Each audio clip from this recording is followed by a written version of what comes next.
Journey, Present Progression Podcast. It's your boy Cleezy B, the host. You know, today I got a special guest. I got my partner, Mr. Dominic Cole. Yes, sir. That's it. On the operator. bro. My bad. On the operator at Major League Barbershop. Yeah, man. Yeah, man. Look, man. Oh, you good, bro? Look, cause I know how it be, man. You know, cause this, you know, I ain't got no expertise at interviewing, right? So that's part of my shit too. You know what I'm saying? Yeah, you learn on the fly. Yeah. That's how we gonna do it. You know what I mean? That's what progression is about, right? Yeah, bro. Yeah, That's what it's exciting to me, to be honest with you. Yeah. You know, blubbers like that. You know what I'm saying?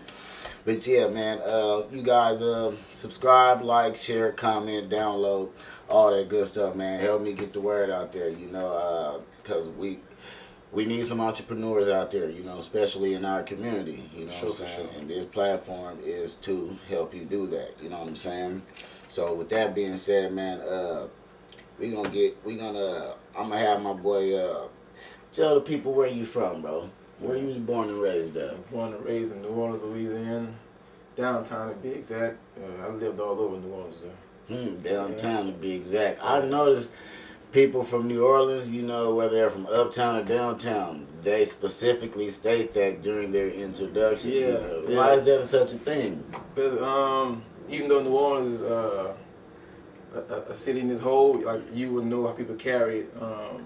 Whether they're from uptown or downtown or across the river, it's certain like little sectors that it's a different energy, different vibe. Even though New Orleans as a whole, as itself, like just like being from Seattle, you would say I'm from the South there. You know what I'm saying? Or I'm from the CD, or from West Seattle, so it's the same thing. You know what I mean? It's totally different ways, totally different ways in different sectors. Though. Yeah, so like the South End feels different from the CD a little bit. So if you like know somebody from the South End, you can kind of tell like the little edge and they're a little bit seen a little bit slicker in the CD and more like reserved in the West. You know what I'm saying?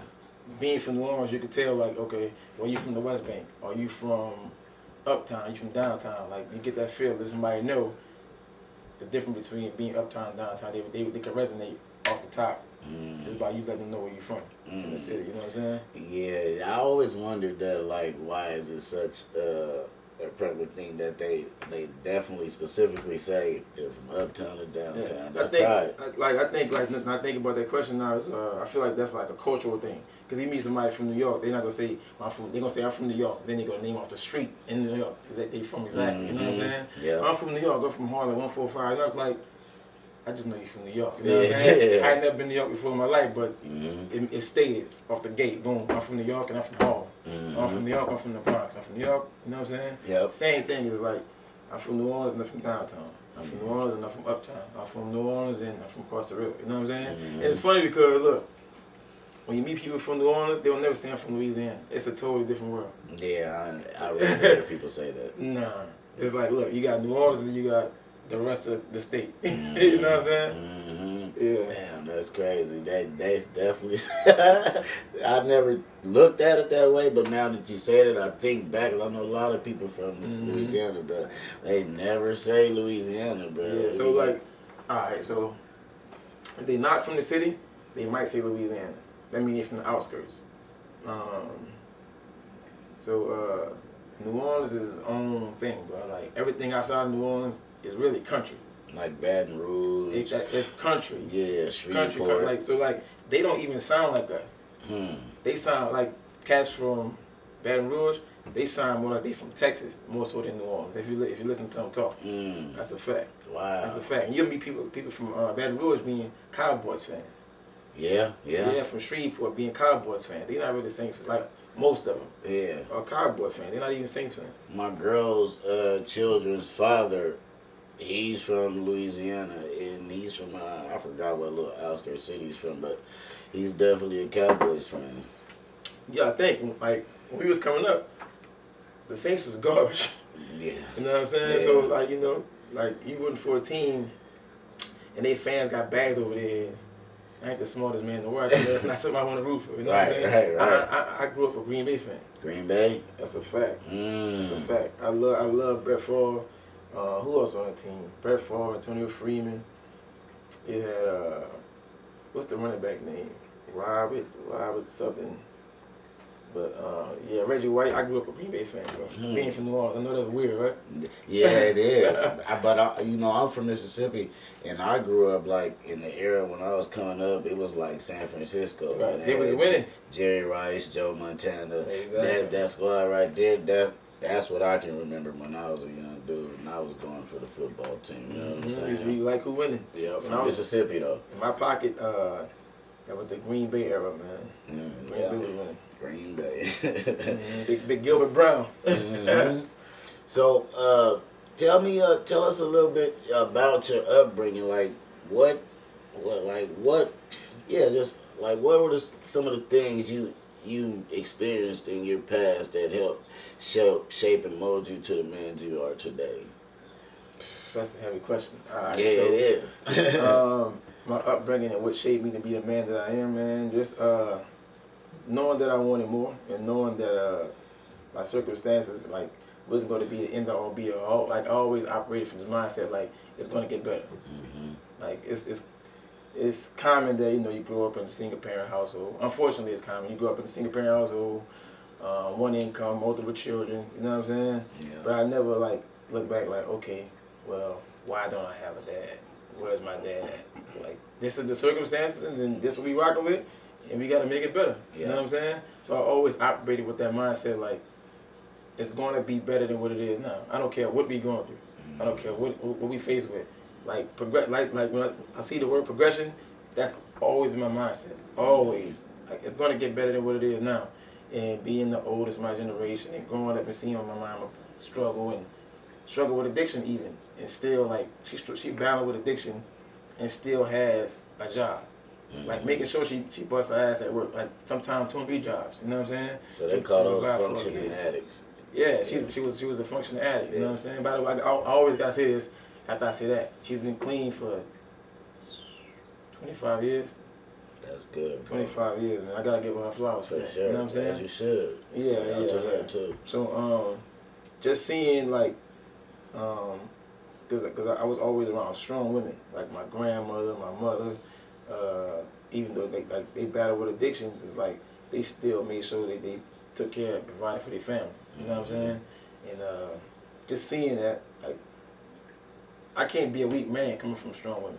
You know what I'm saying? And seeing them like work to provide for their families and like growing up without a father, I knew the minute I had my kids, like I was gonna be the best dad in the world. You know what I'm saying? And I'm gonna provide and make sure they don't go without. Cause I knew what that shit felt like. You feel what I'm saying? Yeah, bro. Yeah. So just it's funny because I'm an entrepreneur by circumstances. I didn't like how I felt when they sent me home from a job. Yeah, I was working at McDonald's, bro, and I got into it with one of the chicks at McDonald's, and she a funny story because she put me on the window. You know, the window, like you in charge of taking all the orders. Yeah. I have no training on the window, bro.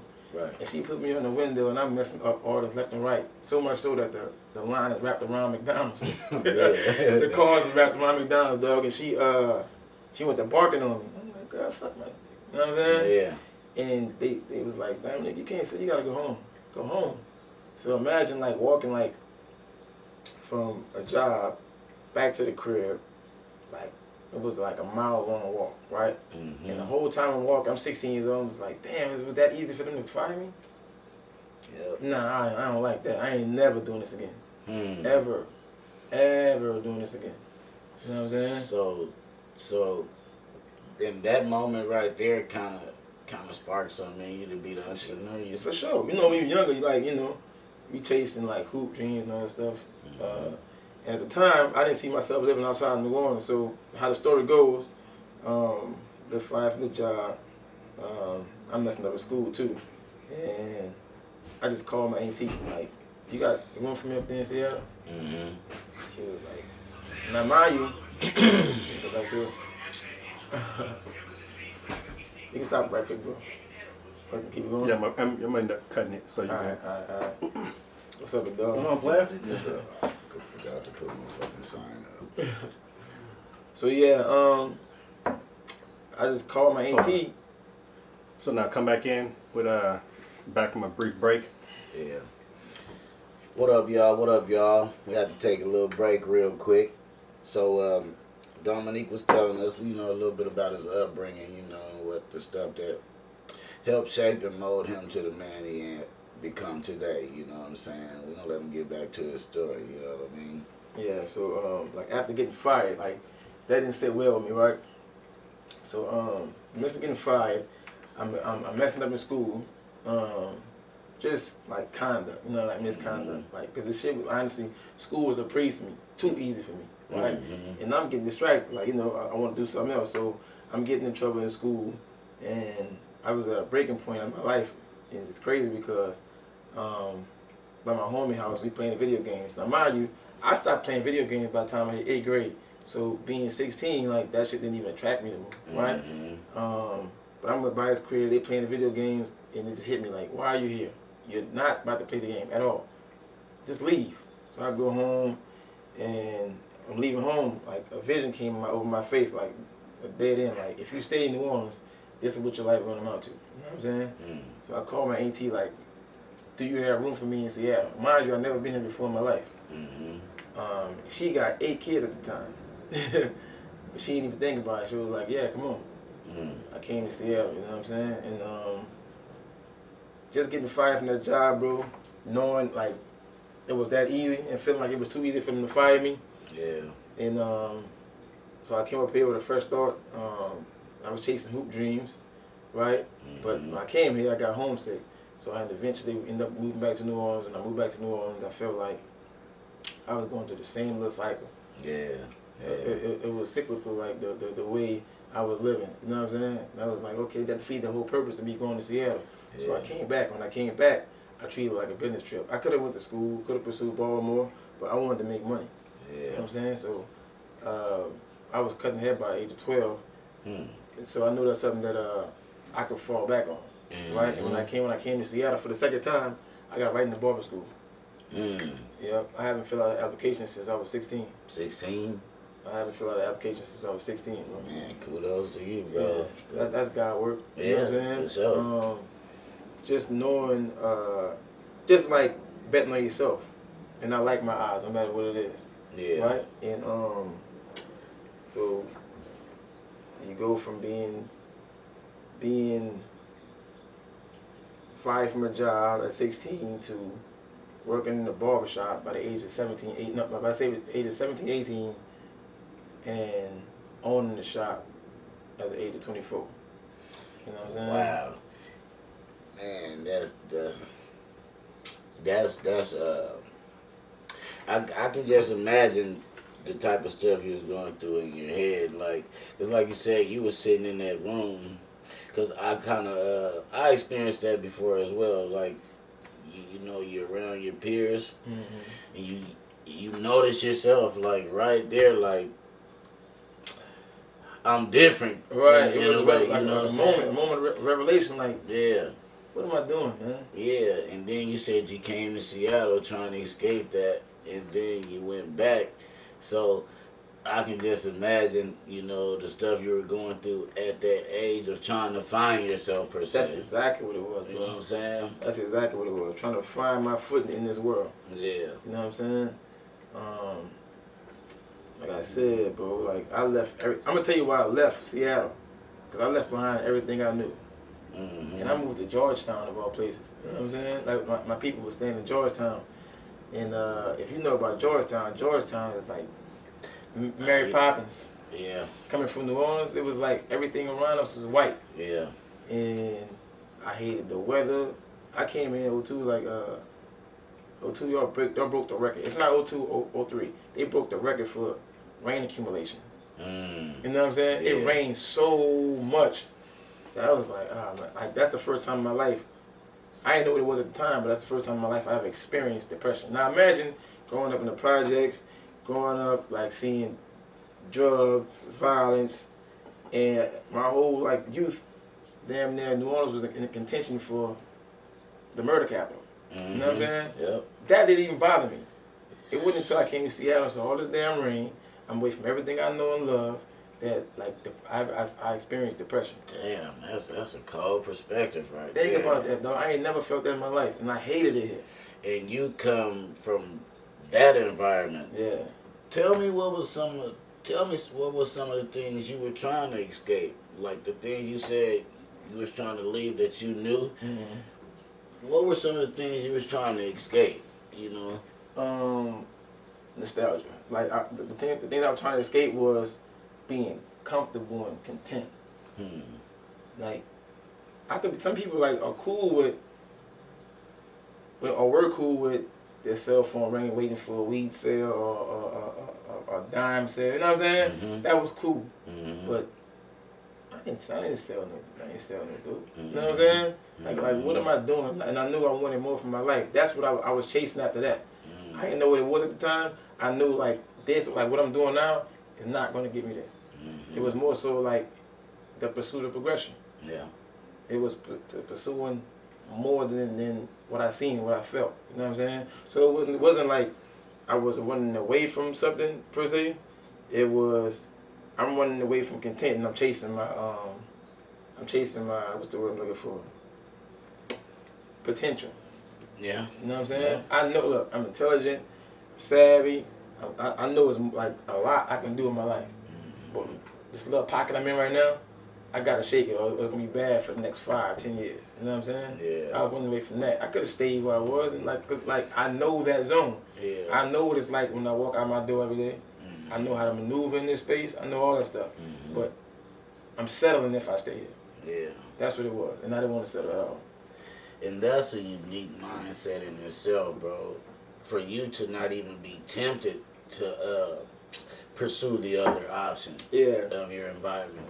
That's a unique mindset in itself, bro. Yeah. Because hearing you speak, you know, I get from there you didn't even think about doing that type of shit. So, man, I watched what that did to my family.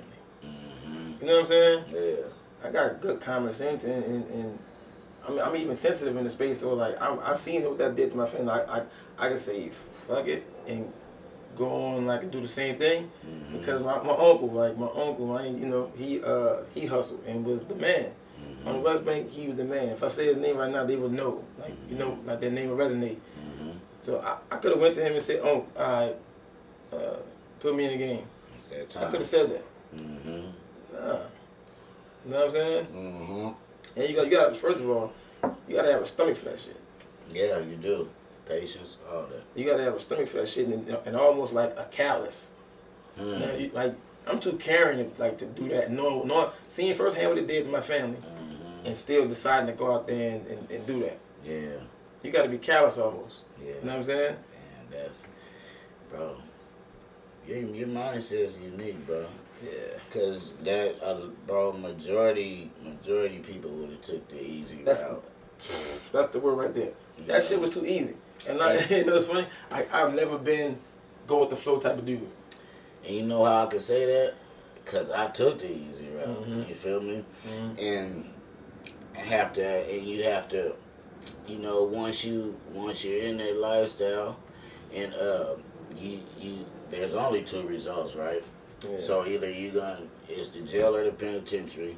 I mean, it's the jail or death, you know, and the chances of you really getting really rich off of that very slim, right? We don't see that side of the movie. Yeah, but when you're in that when you're in that environment, you don't see like the other side of it. Like, nah, that ain't, you know, that's not nothing sustainable. You don't see that once you're in it. You know what I'm saying?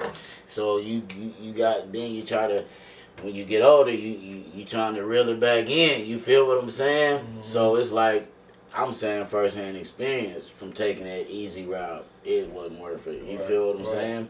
But I'm comfortable with myself, and I just know what it is, though. You know what I'm saying? That I can sit here and talk about it and don't feel nothing from it. You know what I'm saying? Because I ain't that only story. It's a whole culture of us. You feel what I'm saying? I'm just one of the victims that fell for it. Right. You know, and one of the people that realized it in trying to bounce back from it and also spread a different energy out there as far as giving back from what the damage I did. You know what I mean? Right, so I feel like, bro, I know exactly what you're saying. Like, bro, that decision was real.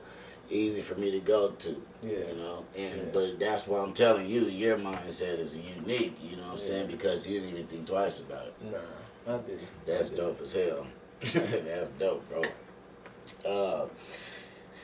So let me see. Get back. Any questions here, man?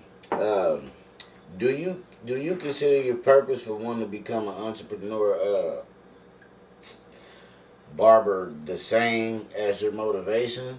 Do you think your purpose is the same as your motivation for wanting to become a barber entrepreneur? Do I think my purpose is the same as my motivation for becoming a barber? Well, my motivation for becoming a barber was like wanting to put money in my pocket, not wanting to like punch a clock per se. Mm-hmm. And I seen my barber, Dame. He was the first person I seen work in a pair of brand new Jordans that didn't sell dope. So it was like an aha moment. So I'm in the barbershop and some Bread 11s that came out and I seen him work in the Jordans. Mm-hmm. Bingo. He's respected in the community. Mm-hmm. We love him. Mm-hmm. He got everything the drug dealers got, and he ain't got to look over his shoulder. Mm-hmm. This basketball thing don't pan out, I know exactly what I'm doing already. Right. So that was my motivation, inspiration about like, okay, this barber thing is cool. Yeah. You know what I'm saying? This is way before social media made it bigger than what it was. So that was my motivation, and in it, I found my purpose. You know what I'm saying? Okay. Yeah. So I started off like, okay, I can make money doing this. I could be cool. I could like be the dope boy without selling dope. You know what I'm saying?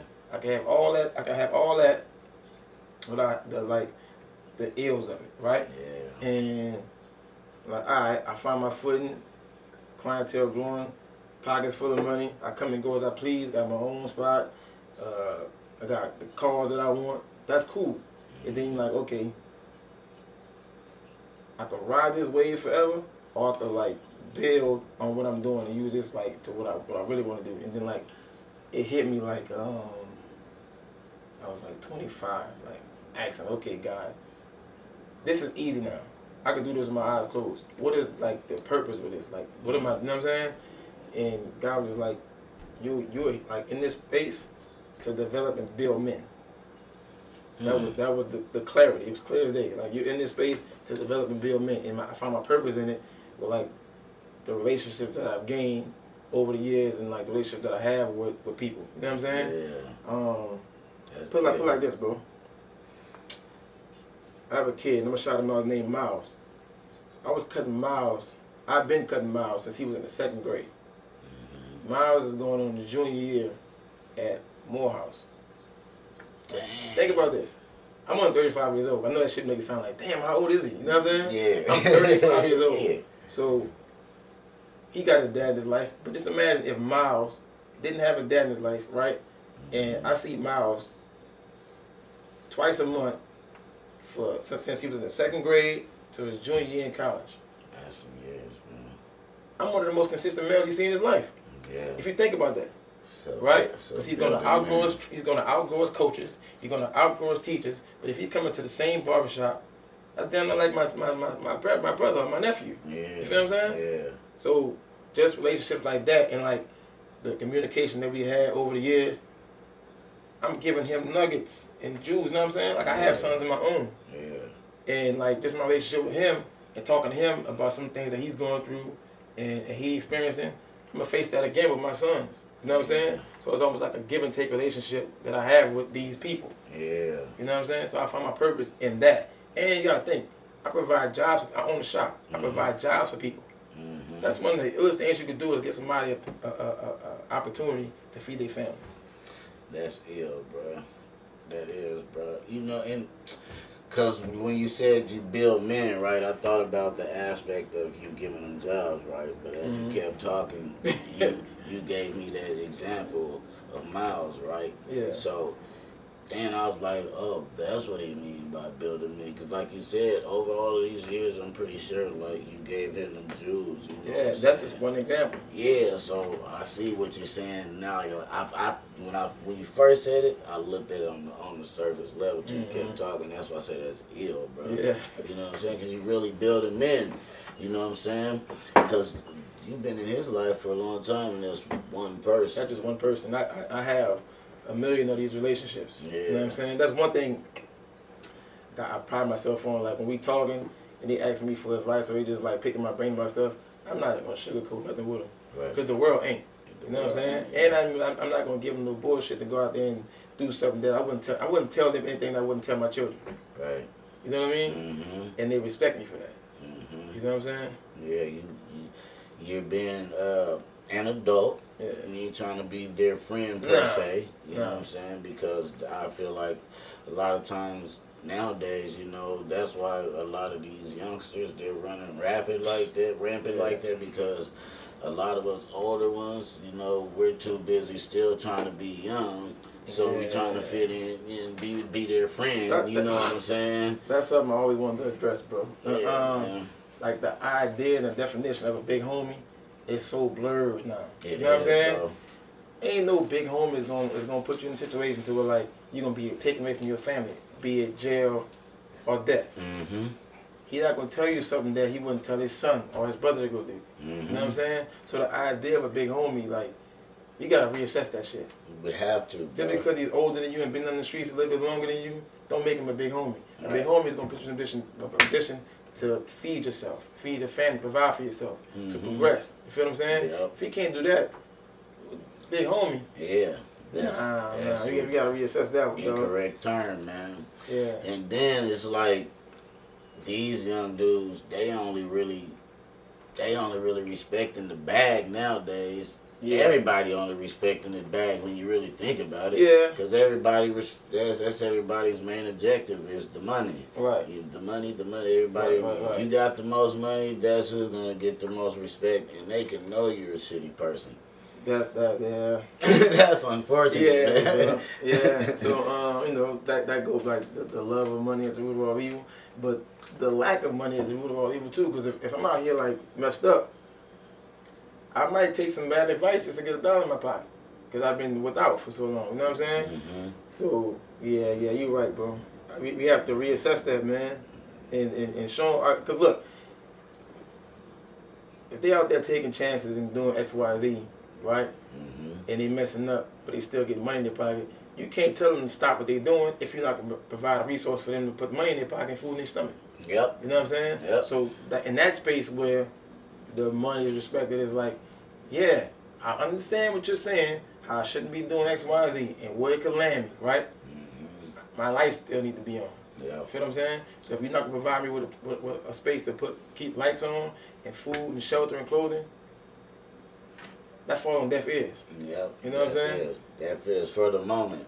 Because I be feeling like them youngsters, they be in that situation, in them circumstances at the moment. I feel like they don't be exercising that, what they be getting at the moment, but I feel like they be listening. So, they do. You know, when they get in better positions, they'll actually exercise that knowledge, I feel like. You know what I'm saying? Right. So sometimes I still be dropping it on them, but you definitely right, bro. For the most part, it falls on deaf ears. Yeah. So look, our job is to continue to plant those seeds, right?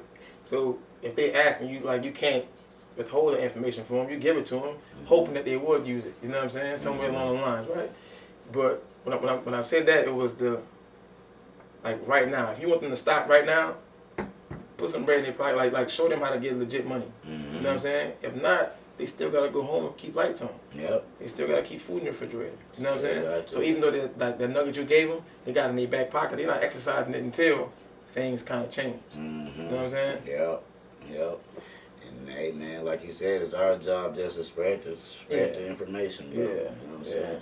But that term does have to be reassessed, though. That big homie. Yeah, right? the big You know what homie I'm thing, saying? man. Yeah, it's definitely not what it is.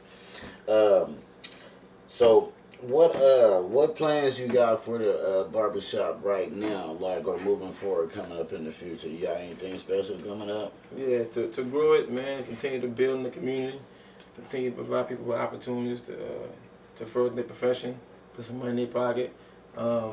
Eventually, I want to have a school. You know what I'm saying? I feel like what I'm doing to be more effective across the base by having a school. You know what I'm saying? And giving people like that feel like they don't have opportunity to go out there and work in the field and work for somebody else. I could teach you how to put some money in your own pocket, how to progress your profession, right? In your profession, and eventually like venture off and do your own thing. Like I could teach you step by step how to do that. You know what I'm saying? That'll be big. Yeah. So eventually, that's the plan. That'll be big, Not eventually, bro. but that's in the works. Yeah, I got faith in you. You're gonna get it done, bro. Thank you. Because the purpose behind it is so big. You know, Yeah. it's so big, bro, and it'll be so beneficial not only to our culture, Yeah. but to everybody. You know what I'm saying? That'll be big, bro. Yeah, I feel like step. yeah, I can show you how to do that step by step because I've experienced it firsthand. See, a lot of things, like a lot of times with these schools, they go there and learn nothing aside from being able to cut hair. I can show you how to save money. I can show you how to put money in the Roth account. I can show you how to build your business from the ground up. You know what I'm saying? And I did this prior to having social media. This is one of the easiest times to grow. You know what I'm saying? And like to backtrack a little bit, I feel like trades are like undervalued nowadays. Yeah. Because we've been hearing like, go to school, go to school, go to school, go to school, go to education, get education, get education. People that be having like these diplomas and this paperwork, they're not even working in the field of what they graduated in. You know what I'm saying? Yeah. But however, if you're a carpenter, a mechanic, electrician, if you know how to work with your hands, you could give yourself a job for as long as you live. A barber, a stylist, a tattoo artist, like anything. You could eat forever because you're not like waiting for somebody to hand you a paycheck. Right. You're not asking to somebody to please hire me Yeah. and don't fire me. Yeah. And I've been working here for 5 years, so I think I deserve a raise. Like, stop. You can do all that yourself. Right. You know what I'm saying? But, you know, we buy into the idea of go to school, get a good education. But listen, he's been playing with cameras since he was 6 years old.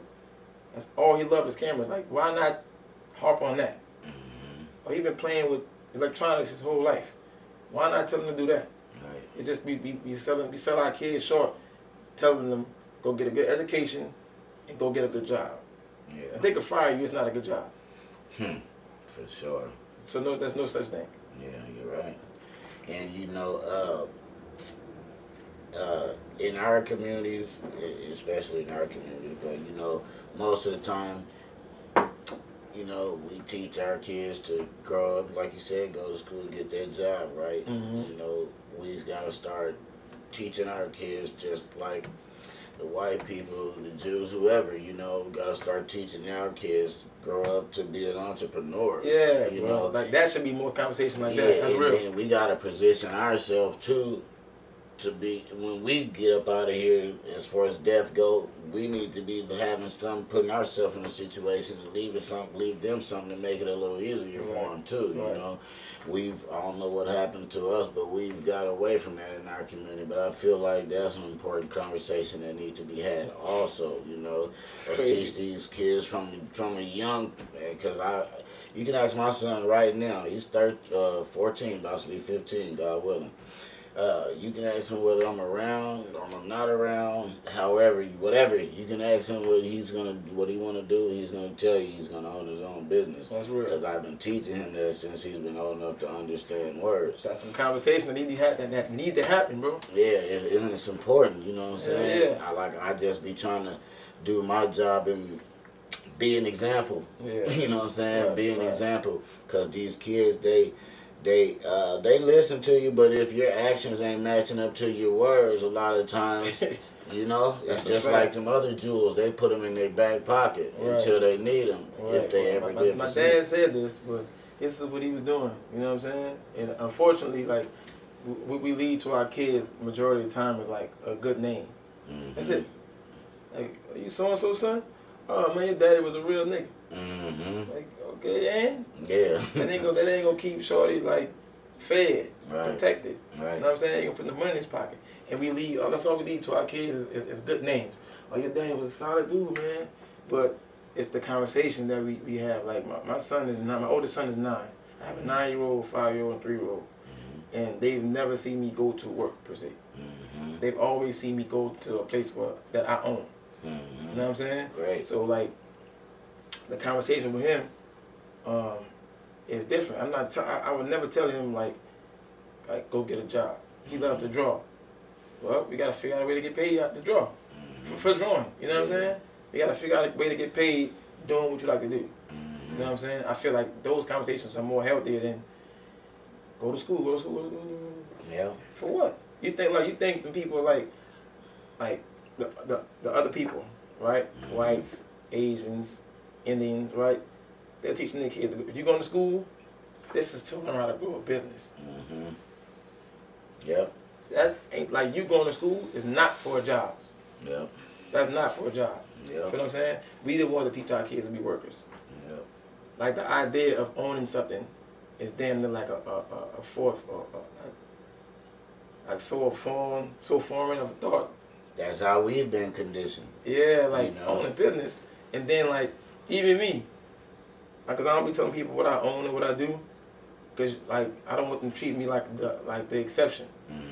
I'm not the exception. We own all this shit. All this shit is for us. Right. You feel what I'm saying? So don't look at me like I'm the one that made it. I didn't get $1 from nobody. I bet on myself, and I'm gonna continue to bet on myself. You can do it too. I'm not the exception. Yep. You know what I'm saying? Yeah. So like, I want to build organic relationships, not because, oh, you own so and so. Well, here's what you can do for me, and here's what I can do for you. You know what I'm saying? Yeah. Or you just do what? Yo, you the janitor? Oh, I can't talk to you, because me, I wouldn't respect this person the same. You know what I'm saying? Don't treat me no different than you would treat him, whether it be good, bad, or indifferent. I agree with that, bro. Cause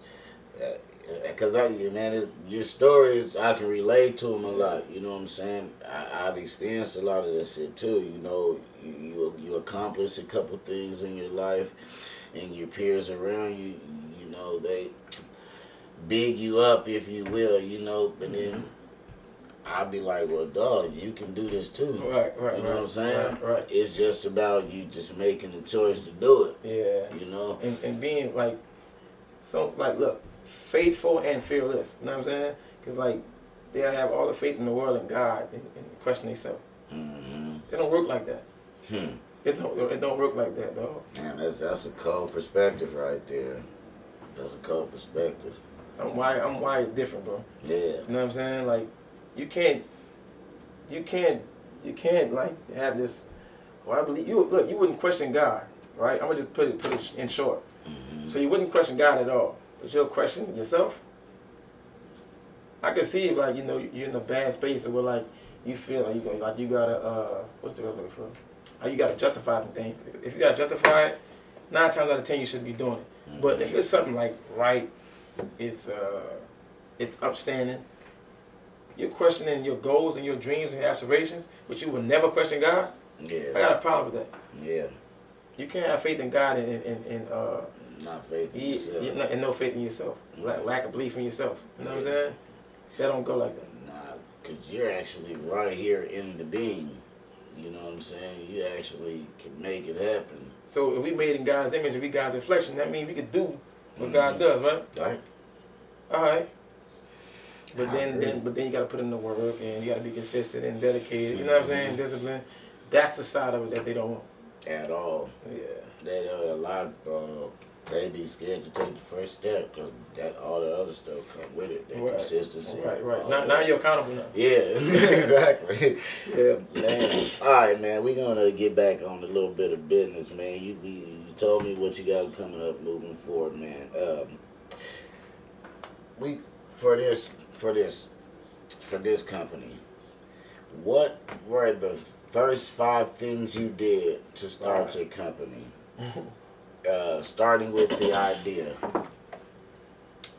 Starting with the idea. First 5 things, I'll give you 5. The first thing I did was believe. First thing I did was believe. Second thing I did was give myself permission to do it. That's big. That's big. You gotta give yourself permission to be great. You know what I'm saying? Or else, like, because if you don't believe that you deserve it, you're gonna be subconsciously be doing self-sabotaging shit to where it doesn't happen. Like somebody else to like open their mouth and give their quote unquote opinion, and you be like, damn, you're right. And, hold on, we not doing opinions. Right. We doing advice. Right. Everybody has an opinion. Everybody ain't qualified to give advice. Right. You feel what I'm saying? Yeah. So I had to give myself permission to do it. Third, I wrote it down. I'm big on writing stuff down, though, and it's crazy. It's powerful. Like I sent my homie a message of a picture that I took because I had a notebook. By me writing down, it wasn't even a business plan. It was like, this is what I wanted for my barbershop, right? Mm-hmm.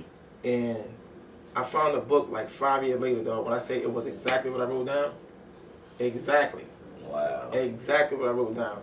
And better, you know what I'm saying? Wow. But at least the meat and potatoes of it was exactly what I wrote down. Right. So I believe, gave myself permission, wrote it down. I sacrificed buying Jordans. I sacrificed going out to eat. That's big, You know what I'm saying? y'all. I sacrificed going out to the movies because, like, in the word, like, you know, in hindsight, having credit and getting business loans, that would have been a cool move. Cool. But like I said, I've always been the one to bet on myself. Right. This is something that I want to work, but I like going to ask somebody else for some money. I'm making my own money. Right. The money that I'm out there spending, like I'm spending on other things, I could be putting this aside to build my ideas, my dreams, my goals. So I'm gonna do that. So I stopped buying stuff that I didn't need. I stopped buying material things, and I sacrificed for like a year and a half, and that allowed me to buy and fund my dreams and my goals. So that's 4. It was believe. Gave myself permission. I gave myself permission. Wrote it down. Sacrifice. Going out, and I was just dedicated, bro. Dedicated. My 5th one, I would say dedication. You know what I'm saying? Giving up ain't an option. And like, so you know, you gamble. You playing with, if you win enough, you're playing with house money. I knew what would happen if I stopped. I'm in a good space already. Right. But the goal is this. You know what I'm saying?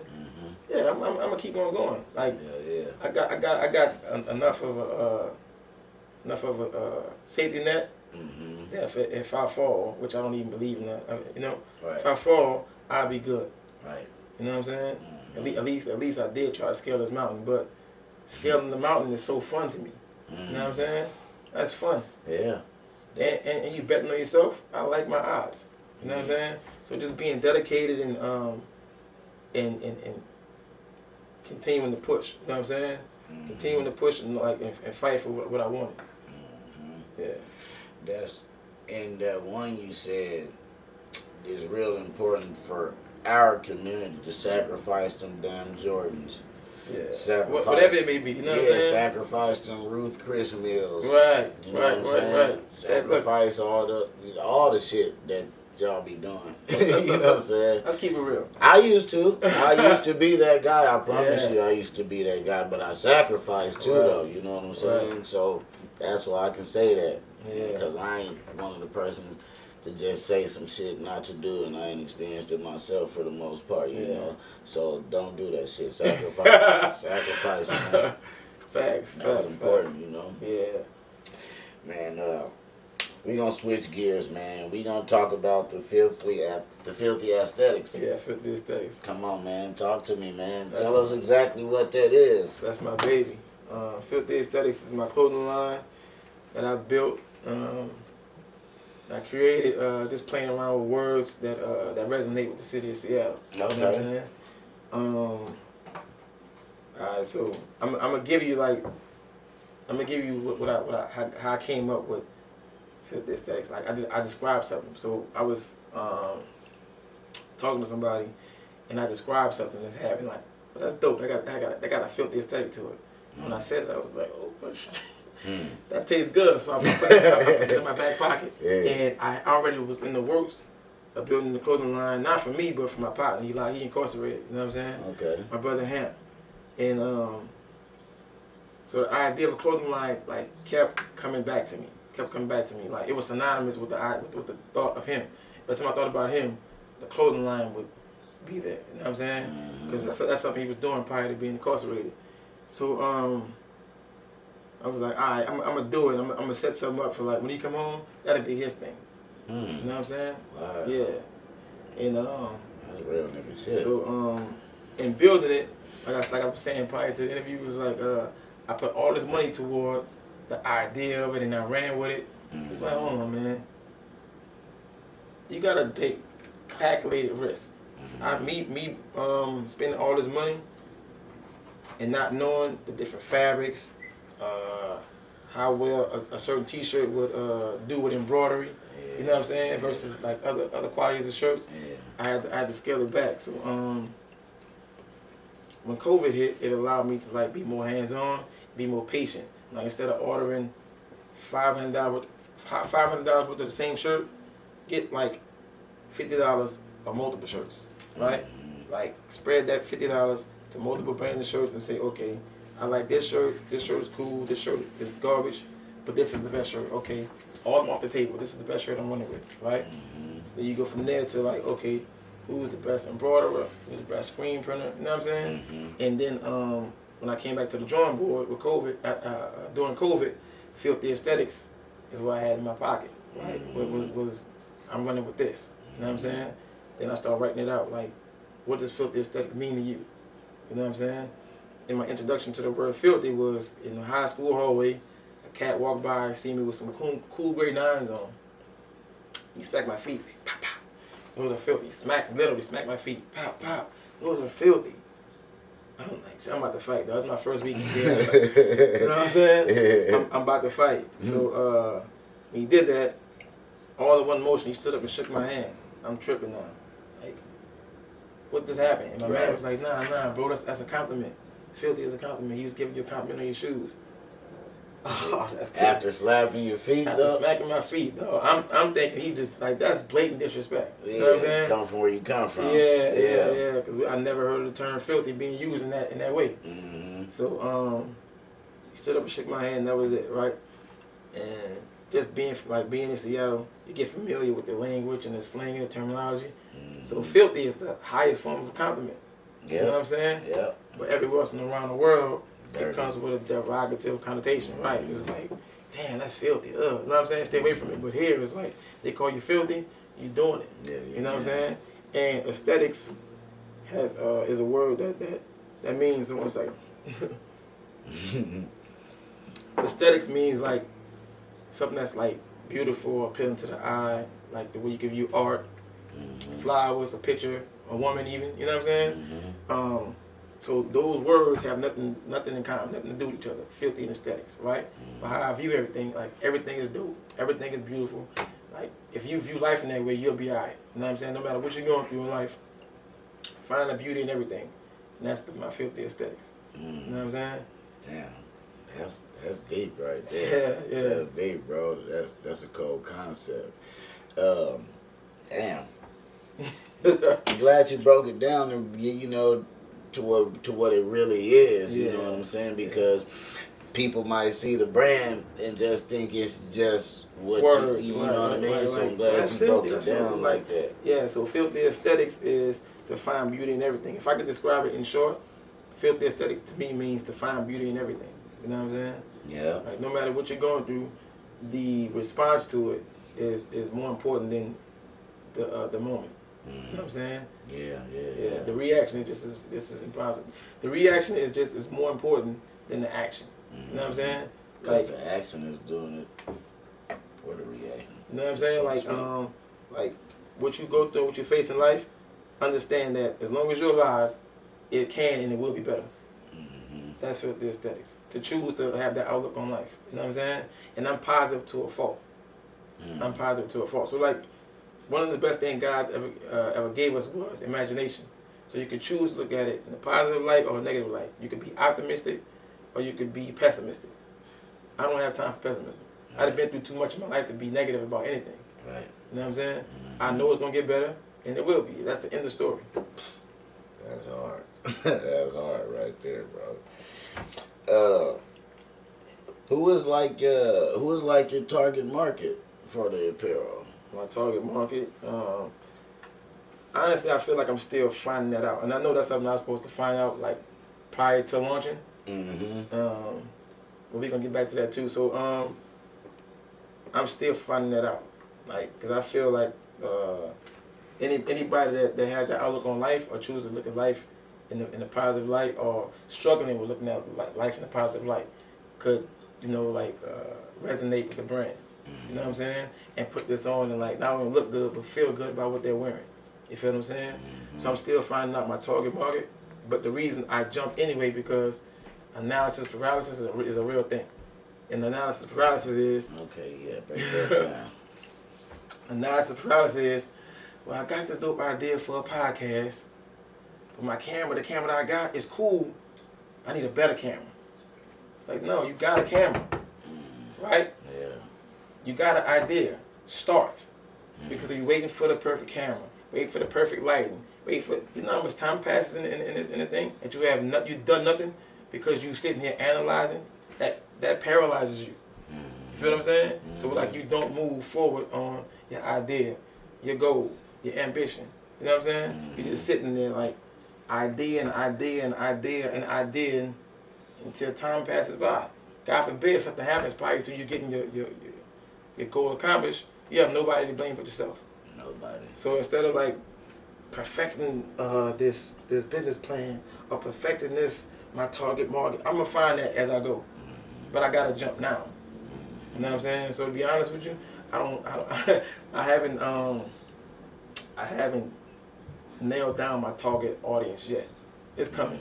You know what I'm saying? Yeah, for sure. I know you're gonna stay working. Yeah. You know what I'm Yeah, saying? it's So coming. that's definitely gonna come. Yeah. But I wanted you to break down that analysis paralysis for people. You know what I'm saying? Because that's a real thing. It's a know? real thing. So I did go to school for psychology for a little small pocket, right? And that's one of the things that I learned when I was in school studying psychology, like the idea of being stuck in this space, just analyzing and being overcritical. That shit like literally paralyzes you to the point that you can't move forward on what you want to accomplish. And in this book that I read is called The War of Art. Not The Art of War, but The War of Art.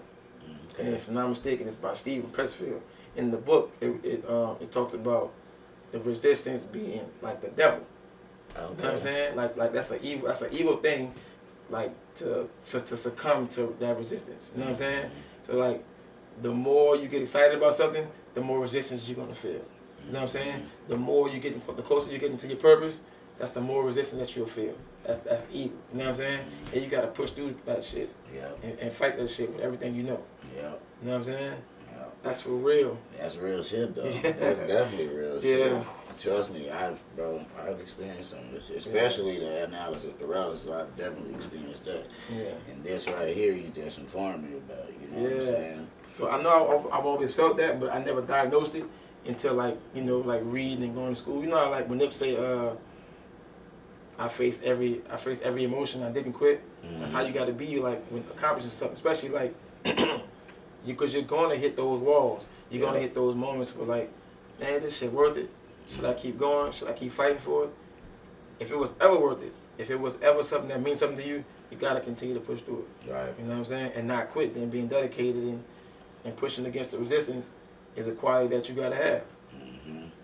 You're right, bro. Because you can, that resistance is real, bro. And you just got to, fearless, bro. Right. Fearless. With calculated moves, though. Yeah. That's a fact. That's a fact. You gotta make it make sense, if you will. You know what I'm saying? Yeah, I have like if it's just me, it's cool. I could do this blindfold with just me. Like when you got kids, responsibilities, and people that's counting on you, you can't just jump all the time. I'm not saying don't jump, but it's sort of the way you go about jumping. You know, and that's where the calculated risk comes from. Yeah, you know what I'm saying? That's experience, bro. That's real, bro. And it all ties in, bro. And wow. Okay, you already answered that question to me, though. You already answered that question. Backstory of the apparel. You told me a little bit about it, though. I think that'd be a little bit enough for the people, you know what I'm saying? It's a beautiful struggle, though. I know you're familiar with that term. Yeah, it's funny because I put that in, I put the beautiful struggle in like the little info, the bio on my website, because that's the take on it, bro. Like knowing that that space that you're in that's the sweet spot, right? That's the sweet spot. Like that's what makes the story. You feel what I'm saying? Like, it would be boring to watch a movie and somebody's winning the whole time it's on. You know about that. So you gotta write this, like some type of triumph in the script. You know what I'm saying? Yeah. You gotta write that in this, like, in creating the movie, right? But in our life, like, we go through ups and downs. You know what I'm saying? And when you finally reach the goal, you realize, like, getting through that beautiful struggle and that pain, the agony, the setbacks, that's what makes the story better. Right. You feel what I'm saying? Yep. So me knowing that and having the outlook, I don't bitch about nothing. Yeah. I embrace it. You know what I'm saying? That's hard. And the beautiful struggle, like, that ties into filthy aesthetic and how I choose to view life. You know what I'm saying? That's a positive way to view life, bro. Because it's so your life is just your view of life is pretty well. To me, this is what I get out of it. Your view of life is pretty much your big picture. Everything in the middle is just your journey. So you don't give a fuck. I embrace it. Yeah. Bro, when I seen this, and this, before you reached out, the past journey and present progression podcast, I was like, I don't even know, homie, but that's dope. If it's just that, like, that alone, that's how I view my life. You know what I'm saying? The past progression. Come on, man. The past journey and the present progression, like, what you've been through is not going to stop you as long as, like, the forward thinking and pursuit of progression is the mindset. That means you can conquer anything. It's funny how, like, most millionaires, so many millionaires, had bad backstories. You ever notice that? Yeah, I heard a couple of them. It's a certain, like, look, majority of millionaires. Majority of millionaires, like, look, when I say millionaires, I'm talking about, like, first generation millionaires. I'm not talking about somebody that got money from their parents or, like, they got, like, an inheritance. I'm talking about the first person. Okay, yeah. You got shitty backgrounds. It's a certain type of resilience you have to be the one to break through. You know what I'm saying? Yeah, to push forward. Yeah, it's a certain type of resilience. Like, all right, so when you tell somebody you want to, like, I got a podcast. Everybody has a podcast. You feel what I'm saying? You have to know that, well, my podcast is gonna be different. Yep. I have a story to tell. You know what I'm saying? I have a target audience. You know what I'm saying? It's like it's a resilience and texture that you have to have to yourself to break through all that stuff. Thick skin, all that. You gotta have it. Yep. You gotta have it. And those are the people. I'm thinking about my son now. Those are people that usually change the trajectory of the last name, right? Like, I was the one in my family getting into school, getting into fights, getting into trouble, right? They looked at him, and the trajectory for them in their mind was, he's gonna be in jail or dead, right? Yep. Feel what I'm saying? Yep. But I'm the one, the black sheep, and I noticed being older, them type of people, like me, like us, used to be the one to change the family last name. The same one they thought was going to be in jail, dead, have a million babies, right? I'm the one they call and ask for favors now. You know what I'm saying? I'm the one they look to and say, I'm so proud of you. And I embrace it all, but I knew what came with that when I was younger. You know what I'm saying? Yeah. I knew, like, why I am now and where I'm going is what was always going to be the story. I didn't figure it out yet. Yeah. You know what I'm saying? That was my mindset. You know what I'm saying? I knew that. But they didn't know that. And if I'm weak-minded, I would let their opinions and their thoughts of me become a reality. Damn, bro, this nigga, he's I don't know, it feel like I'm talking to me, because I share a lot of those same perspectives, bro. A lot of us do, like, the ones that break through, the conversations are different on the other side. Because we felt all that shit in the middle. Yeah. You know what I'm saying? Yeah, like, because when I was out there in the streets and shit, I wasn't out there because I wanted to be out there. I was out there because I had to. But at the same time, even being out there, I knew that I wanted to be doing it. I knew I wanted to be somewhere different. Like, I always seen myself as a businessman. Yeah. You know what I'm saying? So I just, that's why I always made movements and adjustments trying to escape it. Right. And I did. Right. You know what I'm That's saying? Good, bro. And that's good. I'm the That's first. a blessing. I'm the first one on my mom's side to get a fucking college degree. That's You know what I'm good shit. saying? That's good First shit. one to start a business. So I know exactly what you're saying, bro. You know what I'm saying?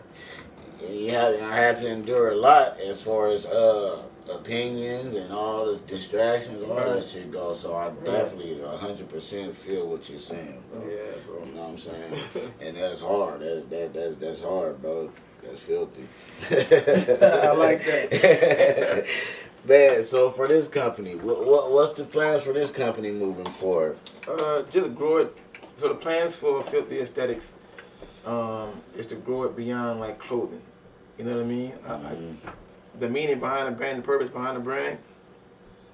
I want to grow into like not to be cliche, but like realistically a lifestyle. Yeah. You know what I'm saying? Like give back to people that need that helping hand, whether it be a job, whether it be counseling, mental therapy. You know what I'm saying? Mm-hmm. Like finding the beauty in everything is really, bro, our outlook on life, and it can change so much. Mm-hmm. You know what I'm saying? Like when people like sitting in the barber chair, they telling me like what they going through. I always talk to them about the outcome, right? And like, so I'm the wrong person to complain about a job to. Mm-hmm. I'm gonna listen. You know what I'm saying? Yeah. It's like, all right, the second or third time you can't come to me talking to me about the same thing. What is the solution? Mm-hmm. You know what I'm saying? Yeah. Like, yeah, you may be in a bad space in life, in any sector, whether it be school, whether it be work, whether it be home. You know what I'm saying? Mm-hmm. What is the solution? How we gonna figure this thing out? Right. And while you're in that space, don't be feeling like woe is me and this is what I'm stuck with. You know what I'm saying? Mm-hmm. The understanding that it will get better. That's the mindset you should be operating from. With that mindset along with doing the work. Yeah, of course. Yeah. That go hand in hand because you can't have the mindset that it's gonna get better and you sitting there stuck, not actually doing nothing. You know what I mean? Mm-hmm. So, and I just, the whole concept of you building a man and you telling us everything you do to really do that is inspiring, bro. yeah. Because it's more than you cutting somebody's hair. Yeah. You know, there's a whole lot of different nuances and dynamics that I don't think people take into consideration about being a barber. And then you're the actual owner as well, so there's a different dynamic to it. You know what I'm saying? Right. So go ahead, my bad. Nah, go ahead. Like I have to be mindful of like the environment that I set. Like when you walk in that space. You know what I mean? Yeah. The conversations that are being had, the music that's playing, like I want it to be a space to where like everybody's welcome to, and like it's a good atmosphere, right? And you taking something with you, even if it's just like confidence, and like the way you look at yourself. You know what I'm saying? Even if it's just that, I want that to be the environment when you come in and leave the barbershop. Yeah. You know what I'm saying? Yeah, I can attest to that, especially about the music, because one of them songs will come on with that profanity in there, and somebody's gonna, hey, or something like that, you know what I mean, and it's gonna get changed immediately. Right. And I respect that, because that brings a wholesome feeling, like you said, you know. It's not too vulgar for nobody, for elders to be in there listening to music, and it ain't too vulgar for the young kids to be in there, you know. That music, they can take something from pop sometimes, you know what I'm saying? Right. Yeah, that's good, bro. This company, Filthy Aesthetics? yeah. What the first 5 things you did to start this apparel line? So the first 5 things I did was, I think the ideas are transferable when it comes to business, right? Again, believe, right? But all right, so I get more in detail. I jumped out the gate, ordering XYZ, ordering the 500 shirts and print them up, right? And I learned from that.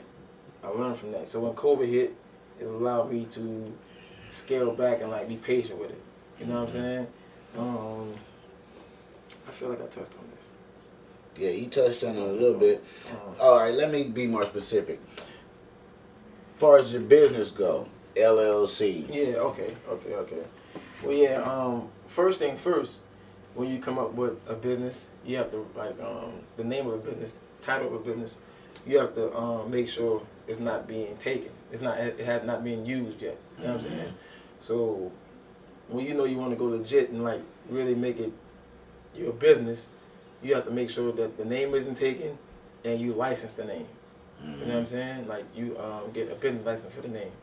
So I did that. That was the first thing first I did, and that's how I knew. Like, once I got excited about it, okay, this is something that I'm doing. I went about it the legit way, as opposed to, like, slapping my logo on stuff without owning it. Because one of the worst feelings you can have is to build this thing and find out that somebody else is using it.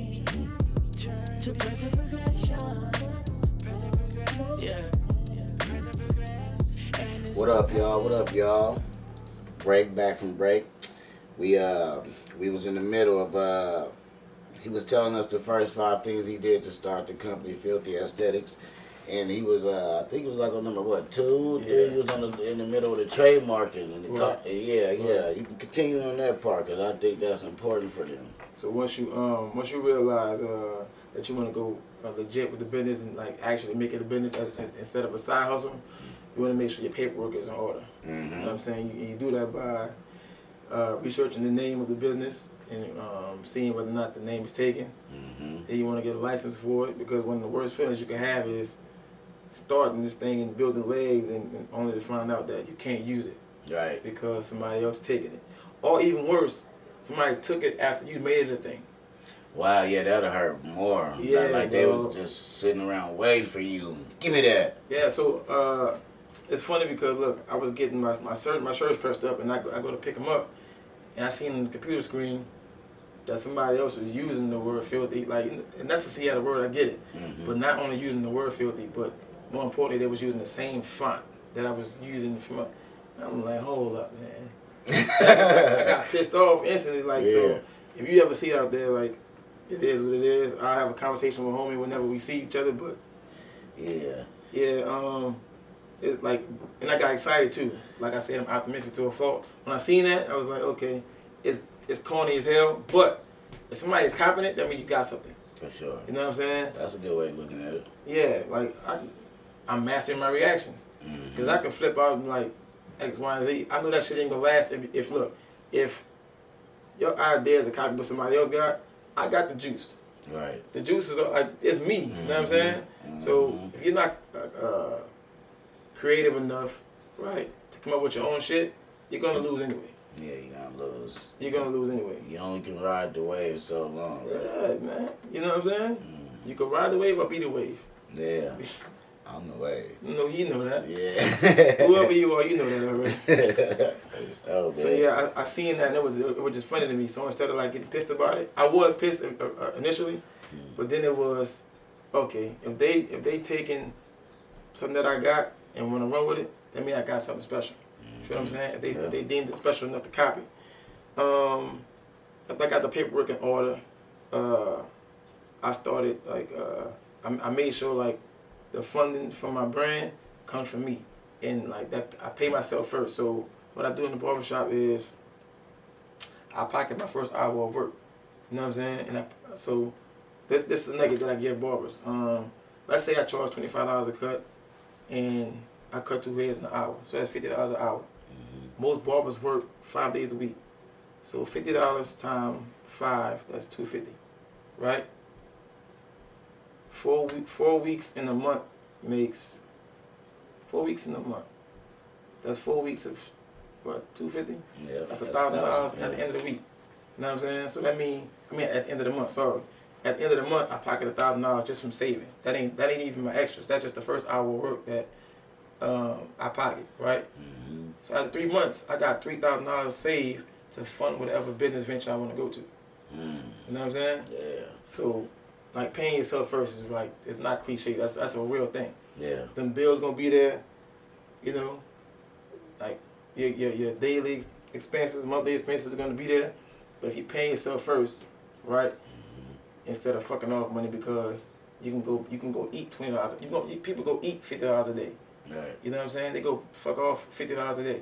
But if you're saving that money, after your bills and stuff being paid, right, you got this amount of money after your bills are saved, and you got this saved paid, and you got this saved up for whatever you want to do. You know what I'm saying? Whether you want to fuck it off or you want to invest it. Right. You feel what I'm saying? That's 4. What's the last one I can give you? Networking. Networking. That's important, you guys. Yeah, like I'm an introvert. I know, I mean, it seems that way. I'm an introvert, bro. But I know the power of networking. You know what I'm saying? Yeah. If you ask me like, what's one of the best things about college? Networking. You can read those books on your own time. Right. You know what I'm saying? But the people that you're around, they're gonna eventually be the movers and shakers in this world, right? The doctors, the lawyers, the photographers, the producers. You know what I'm saying? Right. Videographers. That network, you know what I'm saying, is something that can get you closer to your dreams and your goals faster than a lot of other things. You know what I'm saying? And that thing about who you know and who knows you, that's a real thing. Yeah, you know what I'm saying? yeah. Because if it's both of us sitting at the table with the same type of attributes, and you got a rapport with them via networking or word of mouth, or this is somebody I feel like you should be tapped into, you're going to get that look more than me. You know what I'm saying? Yeah. And you know, like, even reading, you know how they say business isn't personal? That's a lie. I'm going to tell you why. Yeah, I'm about to say, explain. It's a lie because people, like, they be human beings. So having a connection with somebody, you're more likely to do business with somebody that you're cool with or you're taking a liking to. So if we come, like, let's say we're doing an interview, right? And you're asking questions and back and forth, right? You're the interviewer. I know. You're being interviewed. No, you're doing an interview, okay? You're asking the questions, and I'm answering the questions, right? And out of nowhere, I just tell you, like, I'm a big 49ers fan. The person prior to me, y'all just been asking questions back and forth, right? About the company and the business X, Y, Z. And I looking around the office, I see, okay, you play golf. I play golf too. Where you golf at? I'm a big 49ers fan too, right? Who you think gonna stand out more? And after the interview's over, we got the same attributes, right? We got the same qualities. Who you going with? Man, I don't know. I don't know about that answer, man. The way I just put it out to you, we have the same attributes. I'm black, he's black. Hear me out. We went to the same college, right? We both got the same degree, both got the same amount of experience. And I'm making a rapport with you outside of the business questions going back and forth, right? I take a look. I'm already telling you, like, we got the same team in common, and we both like golf, or avid golfers. When you go back to the drawing board as a human, you're more connected to the person that talked about the shit that you like as opposed to just the company black and white. Yep, you're right. You're absolutely right. And even if you don't hire me, you're going to think twice about the comments. Like, look, all the interviews I had, that shit sound the same. Yeah. This one was different, and it felt different. Yeah. You feel what I'm saying? That kind of makes it business is kind of personal. Yeah, like, let's see, business is personal. You're more prone to deal with people that you take a liking to or you're familiar with. You know what I'm saying? If you feel more comfortable with. Let's say, all right, another example. If I grew up in the same city and state that you grew up in, and we both on the opposite side of the world now, right? And I go to talking about blocks and my favorite place to eat and all that shit, you're going to be prone, like, you may not even hire me, but you're more prone to remember that interview. Yeah. You feel what I'm saying? Yeah. Commonalities and stuff like that. Yeah, be human. Yeah. It ain't no robot on, like, you sit in front of a computer screen and you just randomly selecting somebody out of a hat to hire. All right. You know what I'm saying? When you sit across from somebody, you better find your common ground with them early and often. Yeah, it makes total sense, man. Like, you shared a couple perspectives to me today that I never took into consideration that I'm gonna start. I'm giving nuggets, man. Yeah, you dropping it, man. Man, bro, I appreciate you coming through here, man. It's a two-way street. Thanks for having me, man. You came through here. You dropped a whole bunch of jewels. You shared insightful perspectives. You know, you let us into who you are as a person, where you come from. You know, your businesses you got, the barbershop, Major League Barbershop, Filthy Aesthetics, Apparel. Yes, Man, you got a lot going on, bro. And I'm honored you came through here, took the time out your day, bro. Thanks for having me. I appreciate the opportunity. If you ever need a platform, man, we linked in now, man. So come holler, man. Come promote your brand, whatever you want to do. You know, That's a bet. You got the red carpet from here on out. That's man. a bet. I appreciate you, man. You, Much success to you. A lot of progression, man. It's dope what you got going on. I appreciate it. I feel like it's going to be big, bro. Thank you, I really do. Thank you, bro, I really man. do. Shoot them your social medias, man, how they can get in contact with you, man, and come support you with your merch and all of that. For sure. My social media is Filthy Aesthetics Apparel on Instagram. That's FILTHYAESTHETICS Apparel, APPAREL. And Humble King Cole on Instagram as well. You know what I'm saying? Yeah, man. You can find me on the gram, and you see me in the streets. Look, say what's up. I'm not antisocial. Hello. Even though you just said an introvert, but I'm an introvert. I'm an introvert. I ain't antisocial. You know what I'm saying? Hello, my God, man. Man, so you already know it's your boy Cleezy B, the host, man. You already know you can find me on my social medias. Journey and Progression on Instagram. Cleezy B on Facebook. Cleezy B TV on Facebook. Cleezy B TV on Twitter. Man, just tap in, man. Follow these episodes, man, and help me run these numbers up, man. We trying to get these messages out here. Y'all playing, man. Run these damn numbers up. Subscribe, like, share, comment, download, all that. Yes, sir. We gone. Yes, sir. Journey to present progression. Yeah. And it's the past.